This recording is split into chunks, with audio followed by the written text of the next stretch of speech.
Hello বন্ধুরা, তোমাদের জন্য খুব খুশির সংবাদ। ময়নাগুড়ির বাজারে নতুন একটা কাপড়ের দোকান উদ্বোধন হয়েছে।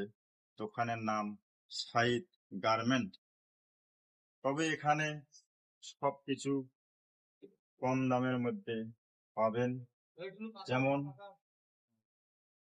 যেমন মনে করো, মেয়েদের জন্য নিয়ে আসছে ভালো ভালো চুড়িদার, ভালো ভালো কুর্তি। ছেলেদের জন্য নিয়ে আসছে ভালো ভালো প্যান্ট, শার্ট, পাঞ্জাবি, পয়জামা। এখন বয়স্কদের জন্য নিয়ে আসছে লুঙ্গি, পাঞ্জাবি, আরো অনেক কিছু নিয়ে আসছে। ঈদের বাজারে এখানে ন্যায্য মূল্যে মাল পাবেন। আশা করি তোমরা সকলেই এই দোকান থেকে ন্যায্য মূল্যে মাল কিনে ঈদের দিনে উপভোগ করবেন। খুদা হাফেজ।